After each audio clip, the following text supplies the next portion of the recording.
Hello students, welcome back to my YouTube channel. The story of village Palampur का ये part 2 है जिसमें हमने पढ़ना है is there a way one can grow more from the same land. मतलब हम उसी सेम ज़मीन पे क्या और क्रॉप्स को ग्रो कर सकते हैं, कोई ऐसा वे बनाया गया है, ये हम इसमें पढ़ने वाले हैं। In the kind of crops grown and facilities available. देखिए, क्रॉप्स को ग्रोन करने के लिए बहुत सारी फैसिलिटीज़ बनाई गई हैं और वो अवेलेबल भी है। Palampur would resemble a village of the western part of the state of Uttar Pradesh. जो पालमपुर है उसने हर चीज़ को रिसेंबल कर रखा है अपने विलेज में। कैसे? क्योंकि वो ना वेस्टर्न पार्ट है, मतलब वो जो स्टेट है ना वो उत्तर प्रदेश के वेस्टर्न पार्ट पर है, जहाँ पालमपुर ने अपना विलेज को रिसेंबल कर रखा है। और जितना भी सारा उनके पास अपनी ज़मीन है, लैंड है, वो सब कल्टीवेट हो रखा है इन पालमपुर। मतलब कल्टीवेटेड, यहाँ पे कल्टीवेट का मतलब है कि खाली हो रखा है। जितनी भी सारी ज़मीन है वो पालमपुर की खाली हो रखी है। No land is left ideal. कोई सॉरी बच्चों, जो भी सारी पालमपुर की ज़मीन है वो सब कल्टीवेट हो रखी है, मतलब सब में क्रॉप्स उग रखी हैं। और no land is left ideal. Ideal का मतलब होता है खाली। नहीं, कोई भी ज़मीन ऐसी नहीं है जो खाली पड़ी हो पालमपुर में। During the rainy season kharif farmers grow jowar and bajra. जब रेनी सीज़न आता है तो वो खारीफ क्रॉप्स उगाते हैं। खारीफ क्रॉप्स में क्या क्या चीज़ें आती हैं? ज्वार और बाजरा। और ये प्लांट्स को हम कैटल फीड भी कहते हैं। ठीक है, इसकी कल्टीवेशन को हम कैसे फॉलो करते हैं? जैसे हमने पोटैटो उगाए, पोटैटो को अब हम अक्टूबर से लेकर दिसंबर तक कल्टीवेट होने देंगे। और जब विंटर सीज़न आएगा, विंटर सीज़न में जो भी क्रॉप्स उगाई जाती हैं उनको रबी क्रॉप कहते हैं। जैसे वीट है, वीट को विंटर सीज़न में बो दिया। जब वो वीट प्रोड्यूस हुआ तो जो फार्मर्स होते हैं, जब तक वो इनफ नहीं हो जाता उनके लिए और अपनी फैमिली के लिए, और सरप्लस मीट मतलब ज़्यादा से ज़्यादा, मतलब आपका जैसे आपको अपने घर के लिए भी चाहिए, अपनी फैमिली के लिए भी चाहिए और बाहर जाके सेल भी करना है, वो इतना उगाते थे सरप्लस वीट कि वो मार्केट में भी बेच सकें और अपने घर में भी। और मार्केट में कहाँ किस चीज़ की मार्केट में बेचने जाते थे? रायगंज नाम का एक जो छोटा सा शहर था, उसकी मार्केट में बेचने जाते थे surplus wheat. A part of land area is also devoted to sugar cane। एक पार्ट ऐसा भी था उसका, लैंड एरिया पे एक पार्ट ऐसा था कि जहाँ पे शुगर केन को भी हार्वेस्ट करते थे हर साल में। ठीक है, sugar cane in its raw form, जब वो एकदम कच्चा होता था शुगर केन, और एस जागरी, तो उनको शाहपुर क्या करते थे? शाहपुर के जो ट्रेडर्स होते थे वो बेच कर आ जाते थे, जो भी उनकी जागरी बनती थी, जो शुगर के कच्चा जब होता था, जब वो रॉ फॉर्म में होता था। ठीक है, अब क्वेश्चन आ जाएगा, why farmers are able to grow 3 different crops in year in Palampur. ठीक है, इनके रीजंस पूछ लिए जाएंगे। तो the main reason why farmers are able to grow 3 different crops in a year, main reasons बताए गए हैं आपकी बुक में कि जो फार्मर्स हैं वो 3 तरीके आ गए अलग अलग क्रॉप्स एक साल में कैसे उगा लेते हैं इन पालमपुर। ये is due to the well developed system of irrigation. ठीक है, क्योंकि वो बहुत ज़्यादा वेल डेवलप्ड है उनका इरिगेशन का जो भी सिस्टम है। ठीक है, इलेक्ट्रिसिटी रोज़ आती है पालमपुर में। ठीक है, its major impact was to transform the system of irrigation. उनका इस पे ही ज़्यादातर मेजर इम्पैक्ट है, इस पे ही ज़्यादा ध्यान है कि उन्होंने अपने इरिगेशन को किस तरीके से ट्रांसफॉर्म किया है और उसको एकदम कैसे सेट रखना है, उनका ज़्यादा इसी पे ध्यान रहता है। पर्शियन व्हील्स वर टिल देन, उसी चीज़ों में आपका पर्शियन व्हील्स आते हैं। और वो जो पर्शियन व्हील्स होते हैं वो फार्मर्स पानी को बनाने के लिए यूज़ करते हैं। मतलब जो पर्शियन व्हील्स होते हैं ना, उनके जो कुएँ होते हैं उसमें वाटर को ड्रॉ करने के लिए और उससे क्या करने के लिए, हर जो भी उनका खेत होता है उसमें पानी को इरिगेट करने के लिए पानी डाल देते हैं। पीपल देखते रहते हैं कि people saw that the electric run tube wells and could irrigate much land areas of land more effectively। ठीक है, पीपल ये देखते रहते हैं इलेक्ट्रिक रन ट्यूबवेल्स जो है वो इरिगेट भी हैं उनके वहाँ। इलेक्ट्रिक रन ट्यूबवेल्स होती हैं, पाइप होते हैं, ट्यूबवेल्स को पाइप किया जाता है, जो अपने वो कुएं में लगा देते हैं, जिनसे उनकी फील्ड में भी पानी पहुंच जाता है, उनसे उनकी फसल और अच्छे से इरिगेट हो रही है। और बहुत लंबे लंबे जो लैंड है उन पर भी उन्होंने क्या कर दिया है, ट्यूबवेल्स को इंस्टॉल कर दिया है गवर्नमेंट से परमिशन लेके। Soon however farmer started setting up private tubewells. अब इसका मतलब क्या है? इसका मतलब ये है, अब जो फार्मर्स हैं उन्होंने अपने ट्यूबवेल्स इंस्टॉल कर दिया गवर्नमेंट से परमिशन लेकर। सो जो फार्मर हैं फिर उन्होंने अपनी प्राइवेट ट्यूबवेल्स की भी सेटिंग कर ली, अपनी खुद की ट्यूबवेल्स भी रख ली, है ना।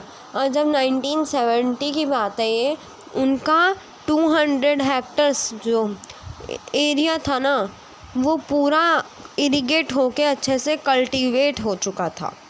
मतलब उसको अच्छे से रोज़ रेगुलरली पानी देके उसको अच्छे से ग्रो कर दिया गया था, ठीक है।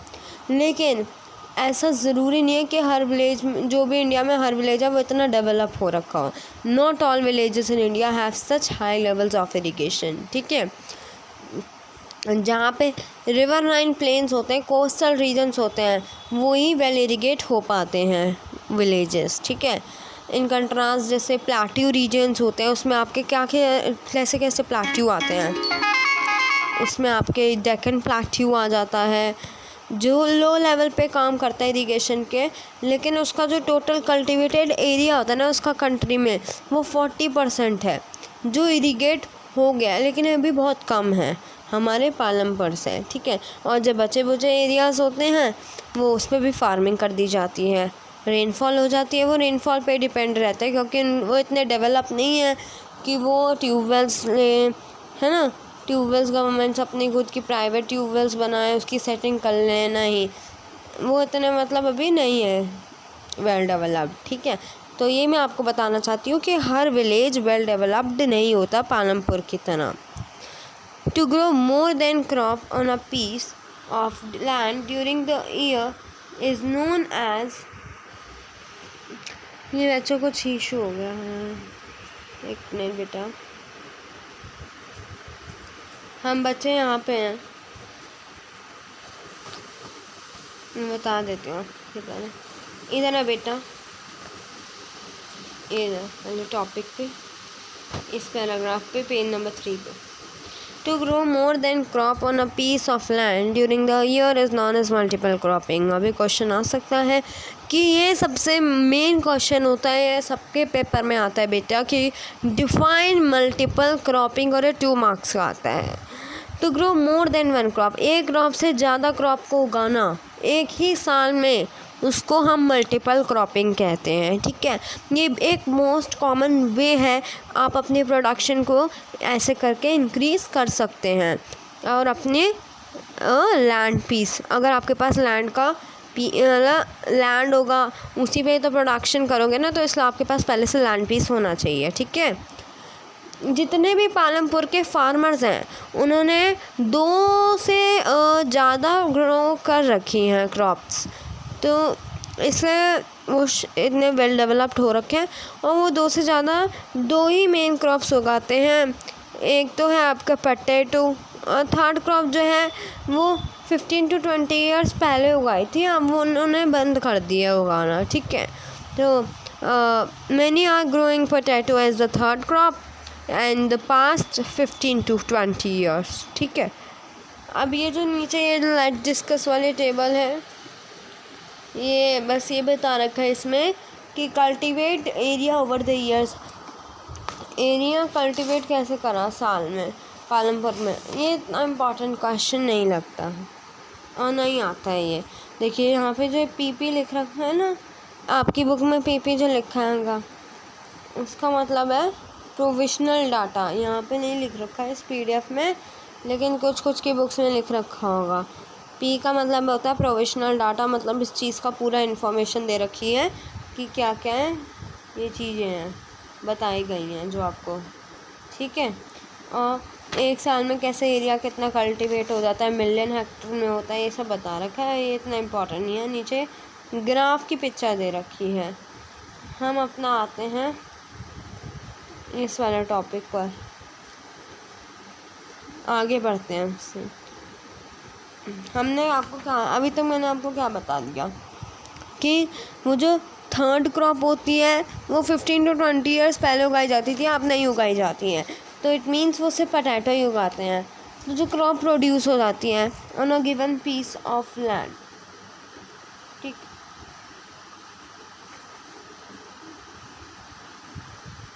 Crop produced on a given piece of land during a single season. Crop को प्रोड्यूस किया जाता है एक ही लैंड के पीस पर, अलग अलग सीज़न नहीं, एक ही सिंगल सीज़न रहता है उसमें। जब 1960 ख़त्म होने को आ गया था तो जो कल्टीवेशन के लिए उन्होंने सीड्स डाले थे ना, वो बहुत ज़्यादा मतलब लो यील्ड में था, मतलब वो काम नहीं कर रहे थे अच्छे से, रिलेटिवली उग नहीं रहे थे, ग्रो नहीं हो रहे थे। तो जो ट्रेडिशनल सीड्स थे उनसे उनको लेस इरिगेशन मिल रहा था। तो जो फार्मर थे उन्होंने फिर काउ डंग का यूज़ किया। Cow dung natural manure type होता है, कोई एक फर्टिलाइज़र का टाइप है काउ डंग। और काउ डंग तो नहीं है, काउ डंग तो मतलब वो गाय से कुछ करा था उन्होंने, और अदर नेचुरल मैन्योर भी डाला कि जिनसे उनकी क्रॉप सही हो जाए, और फर्टिलाइज़र्स का भी यूज़ किया। ठीक है, ये सब जो भी अवेलेबल था उनके पास चीज़ें फार्मर्स ने वो यूज़ करी, और लेकिन उन्होंने कोई नई चीज़ नहीं खरीदी। Farmers who did not have to buy them. Okay, अब आया green revolution in the late 1960। अब ग्रीन रेवोल्यूशन क्या होता है, जो आपका आया 1916 में। ये भी इंडियन फार्मर ने अपनी कल्टीवेशन को लेके वीट और राइस की कल्टीवेशन को लेकर इंट्रोड्यूस किया था 1960 में। क्या हुआ था कि जो बड़ी बड़ी उनकी यील्ड वैराइटीज़ थी, मतलब HYV जो भी उनके सीड्स थे, उन्होंने अपना ट्रेडिशनल सीड से उनको कंपेयर करके देखा। तो जो HYV सीड्स थे ना, उन्होंने प्रॉमिस कर लिया था कि हम ही ज़्यादा अमाउंट में उगेंगे, हम ही ज़्यादा अमाउंट में प्रोड्यूस करेंगे ग्रेन चने जो होते हैं बेटा, चावल टाइप, अरे जो बीज टाइप होते हैं खेती में, अनाज के जो उन्होंने बीज डाल रखे थे, वो बोल रहे हैं HYV सीड्स कि हम ही ज़्यादा ग्रेटर अमाउंट में प्रोड्यूस होंगे, हम ट्रेडिशनल सीड्स को होने नहीं देंगे। As a result same piece of land would not produce far longer quantity. अब उनको भी देखना था कि कौन सा सीड ज़्यादा अच्छा है, तो उन्होंने एक ही पीस ऑफ लैंड पे दोनों को उगा दिया, HYV सीड्स को भी उगा दिया और ट्रेडिशनल सीड्स को भी। ठीक है, और वो उन्होंने larger quantities of food grains उन्होंने, और उसमें बहुत बड़े मतलब बहुत ज़्यादा क्वांटिटी में फूड ग्रेन को उगा दिया कि वो पॉसिबल हो सके। वो देखना भी चाहते थे ना कि वो पॉसिबल होता है नहीं होता। ठीक है, however needed plenty of water and also chemical fertilizers and pesticides to produce best results। अगर आप अपनी फसल में केमिकल फर्टिलाइज़र्स डालते हो, पेस्टिसाइड्स डालते हो, तो इससे आपको और भी अच्छा रिज़ल्ट मिलता है आपकी क्रॉप्स में। ठीक है, वो अच्छे से ग्रो हो पाती हैं। जैसे देखो यहाँ पे जो नीचे एक डायग्राम दे रखा है, इसको देखिए आप लोग, ये थोड़ा सा ब्लर दिख रहा होगा आपको।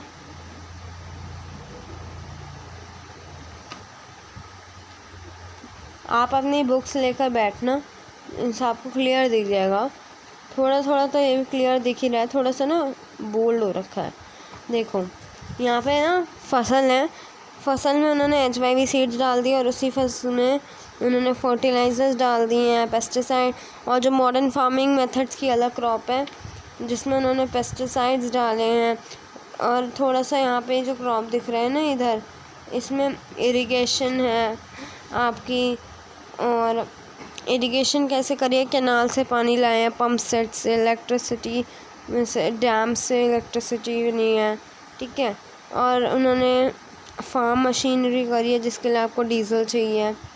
आपके HYV सीड्स जिस क्रॉप में डाले थे उसके लिए फार्म मशीनरी करी है। तो ये सब क्या है, मॉडर्न फार्मिंग मेथड्स हैं कौन कौन से मॉडर्न फार्मिंग मेथड्स होते हैं, ये क्वेश्चन आ जाता है। नेम द फॉलोइंग में आ जाएगा, name any 2 modern farming methods बताइए। तो आप लिख दीजिएगा HYV सीड्स और क्या लिखेंगे, केमिकल फर्टिलाइजर्स। यहाँ नीचे दे भी रखा है, जो 1.4 की पिक्चर है उसके नीचे। अभी जो टेबल दिए हैं आप लोग खुद कर लीजिएगा। इतना एक्सप्लेनेशन हमने जितना दे दिया है शायद आपको समझ आ ही गया होगा, वैसे आ ही जाएगा, बहुत सही एक्सप्लेनेशन दिया है। लेकिन जब भी अगर कोई डाउट होता है तो प्लीज़ मेरे से पूछ लिया करो। अभी तक कोई नहीं कमेंट कर रहा, मीन सबको समझ आ रहा है ना। फिर जब वो वर्कशीट्स दूँगी ना तो फिर आप लोगों को आएगा नहीं, तो फिर मैं पूछने भी नहीं दूँगी और ना ही आंसर बताऊँगी। आगे पढ़ते हैं। हायर यील्ड्स जो होती है ना, वो बहुत पॉसिबल थी कि HY सीड्स जो थे और इरिगेशन, केमिकल फर्टिलाइजर्स, पेस्टिसाइड्स, इन सब का कॉम्बिनेशन करने के लिए हायर यील्ड्स ये पॉसिबल कर सकते थे कि इसका कॉम्बिनेशन हम कर सकते हैं, यह पॉसिबल था। ठीक है, जो पंजाब और हरियाणा, वेस्टर्न उत्तर प्रदेश, इन सब के जो भी फार्मर्स थे, ये पहले ऐसे फार्मर थे जिन्होंने मॉडर्न फार्मिंग मेथड इंडिया में यूज़ करा था।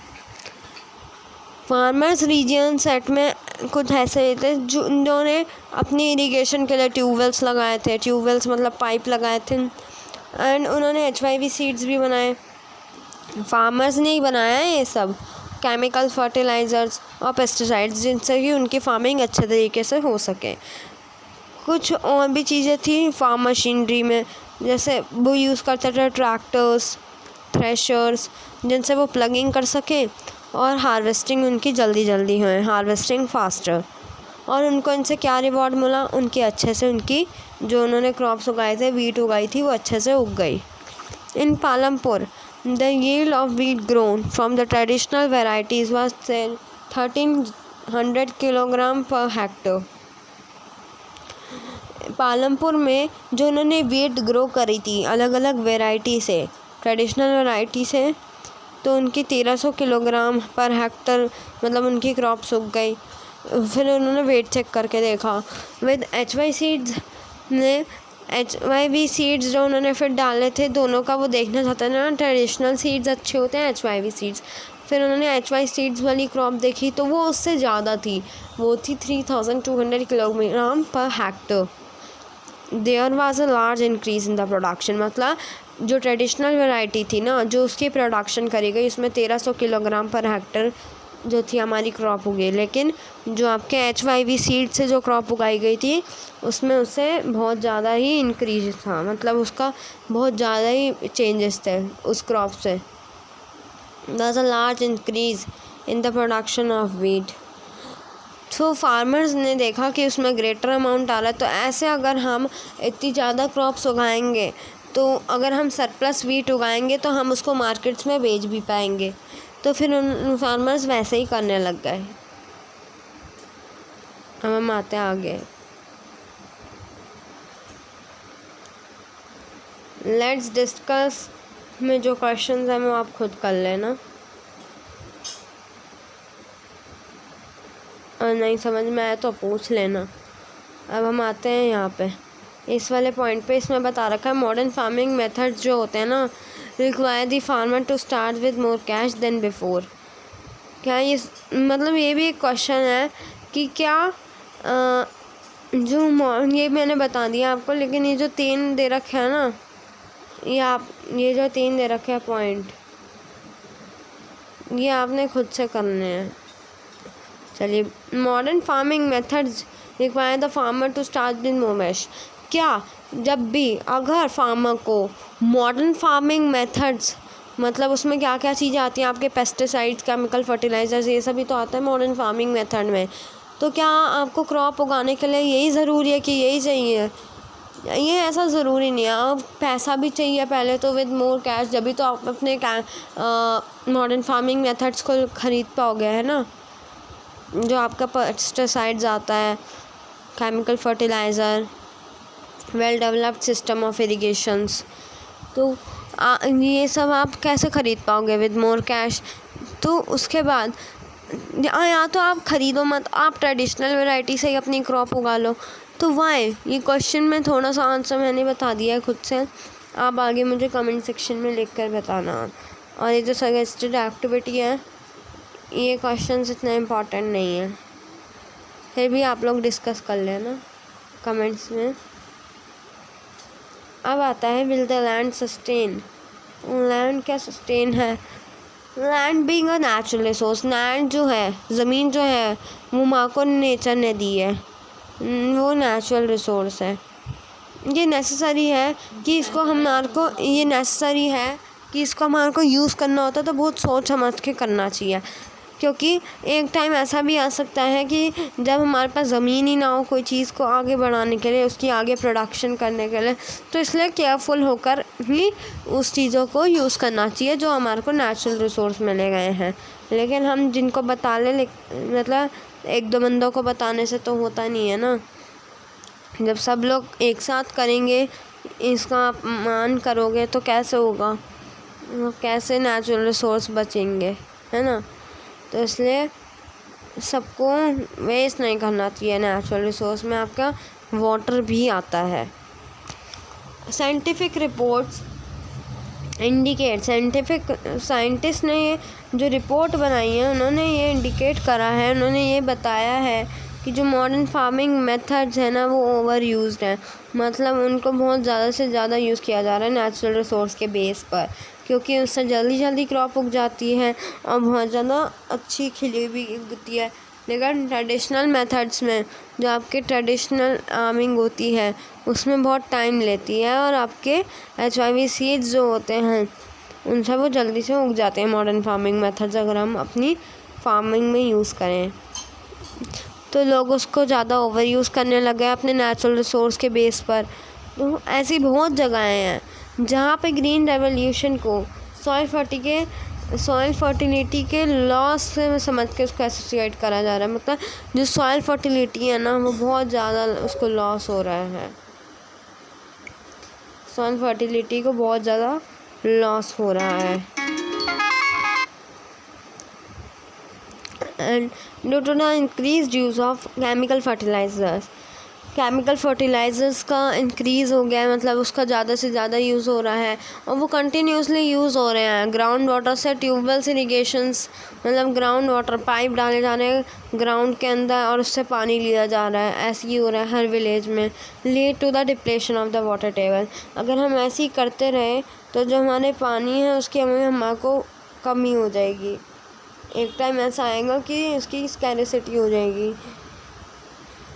अब यहाँ पर बताए गए हैं इन्वामेंटल रिसोर्सेज। इन्वामेंटल रिसोर्सेज में आपकी सॉइल फर्टिलिटी आती है, ग्राउंड वाटर आता है जो सालों सालों तक बना रहता है ज़मीन के अंदर, ठीक है। वंस डिस्ट्रॉय, अगर वो एक बार भी ख़राब हो गया तो उसको हमारे को रीस्टोर करना बहुत ज़्यादा डिफ़िकल्ट हो जाएगा। मतलब उसको वापस से लाना ही बहुत ज़्यादा क्या हो जाएगा, मुश्किल हो जाएगा। तो इसलिए हमारे को अपने इन्वामेंट की टेक करनी चाहिए, अपने इन्वामेंट की केयर करनी चाहिए, जिससे कि फ्यूचर में जो डेवलपमेंट होएगी फिर एग्रीकल्चर की, वो आगे से आगे जो आगे से आगे जब डेवलपमेंट होएगी तो जो लोगों की, तो वो भी बच्चे भी देख सके। अब हम आते हैं आगे, एक ये वाला पॉइंट पढ़ लेंगे, फिर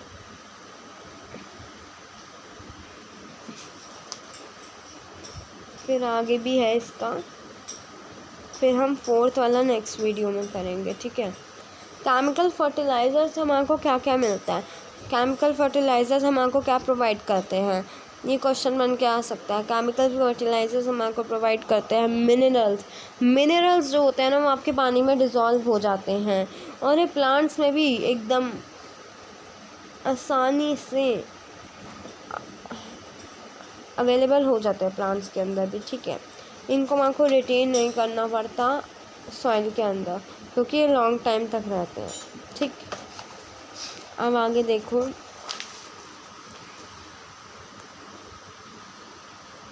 ये आपको दिखा रखा है कि कैसे एक कल्टीवेट लैंड का डिस्ट्रीब्यूशन करा गया है।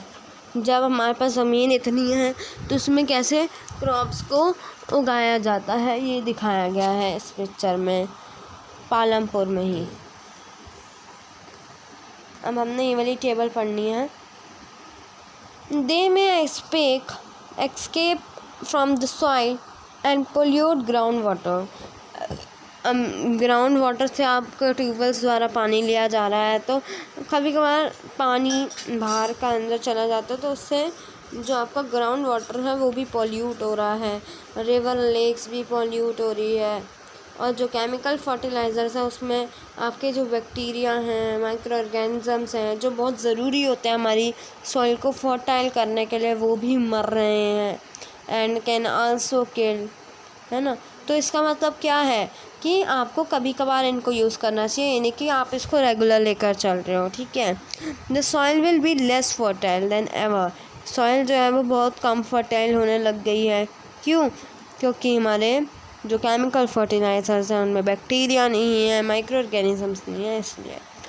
तो जो इसका कंजप्शन है ना केमिकल फर्टिलाइज़र्स का, वो पंजाब जो है वो हमारा हाईएस्ट कंट्री है ना, वहाँ पे इसका कंजप्शन हुआ था केमिकल फर्टिलाइज़र्स का। और वहाँ पे तो कंटिन्यूसली केमिकल फर्टिलाइज़र्स का यूज़ होता है सॉइल की हेल्थ के डिग्रेडेशन में लेकर, ठीक है। और जो पंजाब के फार्मर्स हैं ना, वो अब उनको फोर्स भी करते हैं कि आप ज़्यादा से ज़्यादा केमिकल फर्टिलाइज़र्स यूज़ करो and other inputs to achieve same production level, कि हम भी दूसरों से ज़्यादा प्रोडक्शन का लेवल अपना आगे बढ़ाएं, ठीक है। This means cost of cultivation is rising very fast. जो इसलिए तो इतने महंगे आते हैं आपके ये केमिकल फर्टिलाइज़र्स हैं, ये सब आपके, इसलिए तो इतने जल्दी इनकी कॉस्ट बढ़ाई जा रही है। क्यों? क्योंकि ये ज़्यादा बिकते हैं, ये नेचुरल रिसोर्स हैं। अगर ये ख़त्म हो गए तो फिर वापस से नहीं आने वाले हैं कहीं से, क्योंकि इनको बहुत टाइम लगता है, एक करोड़ साल लग जाते हैं इनको बनने में, और बनते भी बहुत थोड़े से ही हैं। तो गाइज़, अगर समझ में आ गया हो तो प्लीज़ कमेंट सेक्शन में लाइक करके, ऐसे लाइक का थंबनेल दिखा के भेज देना। नहीं आया हो समझ तो क्वेश्चन नहीं आया समझ, वो पूछ लेना। और जो मैंने आपको होमवर्क दिया है, आपका होमवर्क है कि सजेस्टेड एक्टिविटीज़ पढ़ के आनी है और डिस्कस करके बतानी है कि मैंने करी डिस्कस या नहीं। और कोई भी डाउट है वो क्वेश्चन उनमें से, सजेस्टेड एक्टिविटी में से ही, वो मेरे से पूछ लेना। और जो लेट्स डिस्कस वाली जो आपकी टेबल्स है ना, वो भी पूछ लेना अगर नहीं आए समझ में। लेकिन करना सब, जो मैं बोल रही हूँ वो सब करना, वरना पेपर में जो टीचर्स क्वेश्चन आंसर लिखवा रही है बच्चों, वो बिल्कुल मत करना, वो नहीं आएंगे आपके, ठीक है। इसलिए चैप्टर रीड करने पे ज़्यादा ध्यान दें। लर्निंग वर्क बुक से करो, नोटबुक से मत करो, क्योंकि वो आएंगे नहीं इतने। जो मैं चीज़ आपको बताती हूँ ना इम्पोर्टेंट है, वो मैं आपको बता देती हूँ कि ये चीज़ इम्पोर्टेंट है। अब मैं एक वीडियो तो बनाने नहीं वाली हूँ कि जिसमें आपको पूरे इम्पोर्टेंट क्वेश्चंस मिल जाएंगे, ऐसा तो कोई भी नहीं बनाता है। कोई बना भी देता है तो आप उनमें से देख लेना, लेकिन मैं आपको वीडियो में ये ज़रूर बता देती हूँ कि ये आपकी इम्पोर्टेंट है, ये आप इसमें से क्वेश्चन बना के कर लो। मैंने जहाँ जहाँ आपको बोला ये चीज़ इम्पोर्टेंट है, वहाँ आप उसको लिखते जाओ, उसको नोट करते जाओ और वो ही आप याद करो, ठीक है। थैंक यू बच्चों।